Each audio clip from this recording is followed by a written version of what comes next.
So if you stay on video, Cello, we're now going to Yeah. start, and you can finish sharing your screen, So just I so. was gonna say, if you want to download the report, it's lemon.me crypto report 2023 has a lot of people, and all of it we put it out for developers, for the community, for people to see, make it public, and know about Argentina and Latam. Fantastic. Thank you so much, Cello. And I'm going to ask the first question to you, but I would also like for the other speakers to sort of come back online, who are still there, and encourage everybody in the last 15 minutes or so we have to put questions that you have for all the speakers into the chat. When you do so, please remember Oh, next to the to button to make sure it's everybody that is selected, or everyone, instead of just hosts and panelists. So everyone, not just the panelists, but all of the other attendees can see the discussion, and we can work from there. So the first question I will ask to you, Cello, as you're still there, and feel free to stop sharing your screen, yeah. so everyone can appear. Okay. Fantastic. Is exactly the question of like how you see adoption for day-to-day businesses in crypto. You know, how many shop owners are interacting with crypto? Is there this like need for this native crypto native point of sale product? Does Lemon have, you know, like a Venmo style interface? Yeah, what does this mean for the average user? Great question. So when we started Lemon, we actually started with merchant and didn't work. So I can share some of the lessons there. The main reason why it didn't work, I'm talking about stores, right? Yeah. Is that the most of the stores, not the big chains, but the small stores, the retail, you go outside and you buy some Coca-Cola at the store, they run in a debt economy. So the money that they get, they already owe it to their supplier, to their employees, to their provider. So we made this POS and made everything so that people could go pay. And the merchant, when they received crypto, they sold it and paid their bills. So I think that that's why we pivoted to retail first, to the user, to the end user.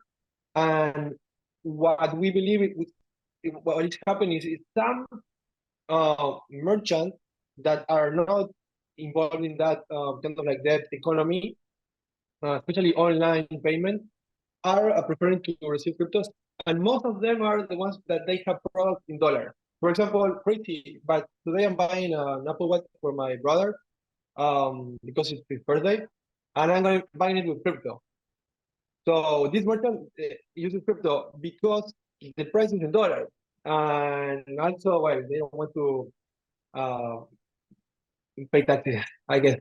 But but yeah, I think there's not such a need of the retail store. That's why the Lemon card is so great, because the merchant doesn't need to use the crypto to receive crypto. Um, but it's gonna take a while. I think online payment will kick faster than the physical payment. Fantastic. And I think there was another follow-up question, which was, what are the impediments for exchanges providing accounts to Argentine companies versus individuals? And why don't exchanges in Argentina, you know, except for Binance, support L2s or other lower cost networks? Cool. So the first one is now maybe you guys heard, but there's finally a crypto regulation. We work with all of the companies in the sector, and especially with the fintech chamber, with the regulator, and you say, hey guys, but you are partnering with the enemy. And the answer is no, actually, we are setting the rule before someone else sets it for us. So it's been like 1 year of working with all of the regulators, with the SEC here, called the CNB, with this kind of like the unit against the terrorism and money laundering. So setting up a regulation that um, set the rule clear for us to provide services to institutions, to companies, to banks, to even the government. So if we don't have that, then crypto is gonna be always limited to what we can do, kind of like in this off world. With these rules that are pretty okay for us to comply with, it allows us to work with the more institutionalized world. So companies is not something that has kicked out very big yet, and I think there's a big opportunity with that. In my specific domain, we are really good at uh, end customers. So we're currently not focusing on companies, but I think there's a good spot for this kind of like company 2.0 that mixes crypto and fiat, just a common user, like a company that has a treasury in both worlds. That would be very interesting to see. No, definitely. And yeah, Mike's just put in the chat the new I think Wyoming DAO LLC law that becomes an act, I think in June or July this summer. So that'd be very interesting to see. Maybe Juan, a quick question for you, because at the beginning you set out some of the ideas of how crypto solutions can help potentially solve some of the challenges in Argentina that traditional methods haven't. We've had a very, very wide variety of ideas that have been discussed on the call. What for you stood out and actually thought and made you think this is actually a very different application to how that could solve a particular challenge? I think probably what I was most excited to hear about is just all the interest in the different kinds of stablecoins. I think being, of course, it's a very natural desire to just use USD stablecoins, because that's kind of like what Argentinians are mostly want right now.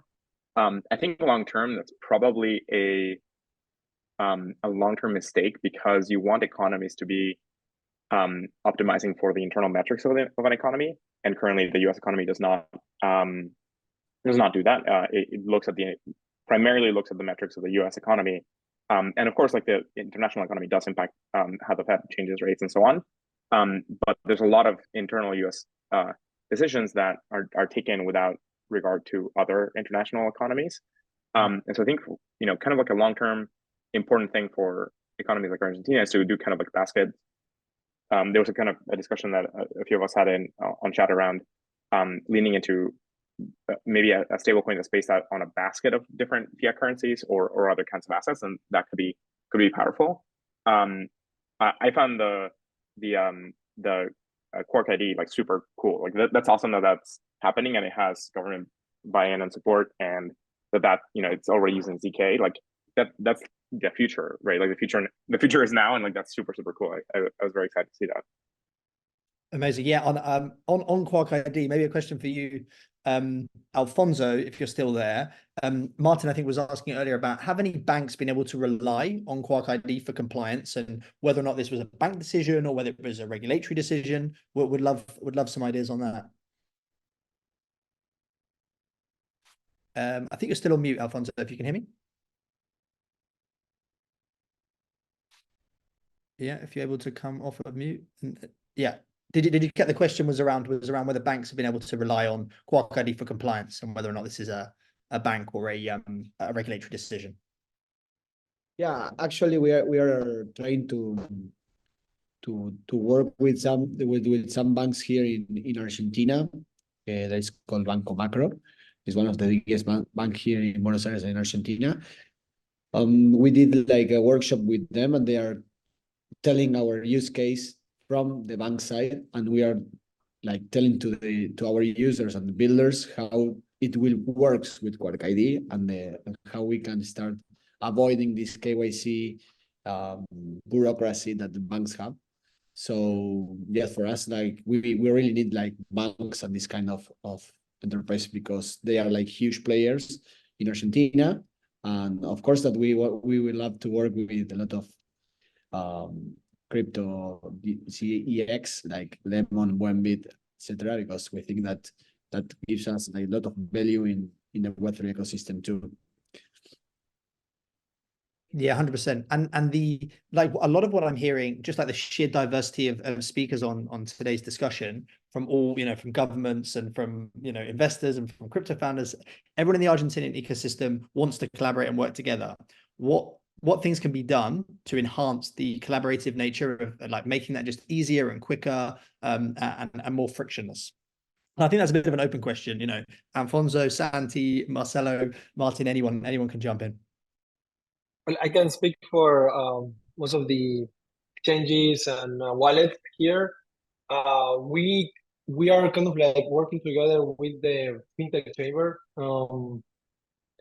So we kind of like we work together like in the policies, in what to do against new changes, because Argentina has been really tough Like right now with Malay government, it's more friendly. But imagine starting a business and at the next day, then you have to shut it down. So I think that staying close together as an industry when it comes to policies and changes in regulation and kind of like standing together is pretty important so that we can um, keep what we have safe. And then I think there's a lot of opportunity with interoperability, something that we haven't been able to do with all of the wallets and exchanges, which is today if we want to send pesos, we use the bank system, and it breaks down and it's really crappy. And we haven't been able to, and it's silly because I mean we could do kind of like a raw coin or system in using crypto and a roll up and don't depend on the banking system. I mean, super outdated. So I think that a lot of products we could develop together and a lot of initiatives that we must do together in order to keep what we have here strong. Amazing. And Martin, did you want to offer something? I thought you come off mute. Yeah. I agree with Chelo. I think there's a lot that we can do in terms of like helping each other. I think the other one is helping early Argentinian builders. I think there's a lot of, we are at the frontier, right? If you think about, sorry, World War II, Normandy was the frontier to get into Europe. I think for crypto, Argentina is Normandy, right? Like that's where you need to start. That means that the market is small, but like whatever we consume is going to be the future. Like in the US, they're going to buy it in 30 years or 20 years or 10 years, who knows? But like that's where we start. That means the market to start with this is not as big as it could be. So it requires for us to help each other a lot more with the early solutions that are coming up, and actually collaborate so that these solutions can actually penetrate into the space. So I think it's keeping the community together. I think that the pop-up city as a kickoff of that will be good. I know that some people chat, but I don't think there is like a very, very strong community in Argentina per se, where we like get together as much. I think it's more ad hoc, and something to kind of like formalize that a little bit more. I think it's going to be a lot more useful. Hopefully, Move Buenos Aires is doing that. Hopefully, I don't know, but I think Mountain Protocol might move its offices to Move. Let's see. Uncheck the announcement, but I think those things kind of help us help each other a lot more. So I'm very excited with this, and kind of transform some collaborations that we've been having informally into more formal collaborations, and yeah, use this opportunity, use what other people are doing to build the best Normandy we can. Perfect. That's a perfect note to end on. And I would just say one final thing exactly about supporting Argentinian builders and building community. Just firstly, a big thanks to all speakers and attendees. This was a really, really focused but insightful discussion. And very much only the beginning, right? This is a movement, not just what everybody here is doing. It's what the Mu community are doing. It's what Ethereum Argentina and so many more communities are doing. There's a few things upcoming. In April, a set of us, including myself, Juan, Janine, and some other speakers on the calls will be in Buenos Aires at the end of April. Let's meet, let's discuss, let's brainstorm these ideas. Throughout sort of May through the summer, we really want to have community-led discussions and roundtables and mini summits on, what exists across the whole landscape, really unearthing everyone who's working on this agenda and is excited about it. What are really pinning down the specific challenges and how to solve them. And this space is wide open from an opportunities perspective. So Blue Sky Thinking is very much the name of the game. And then in August, looking for people to help create this pop-up city, Crecimiento. And this is very much collaborating with and reinforcing all the existing communities that are doing amazing things in Buenos Aires, including Muy Buenas. So if that is you, do join us. We really want to continue these conversations working together. And so do scan this QR code if you're not already in the Telegram group. A big thanks from me and everybody else. And have an amazing day, and see everybody in Buenos Aires in a couple of weeks. Thanks, everybody.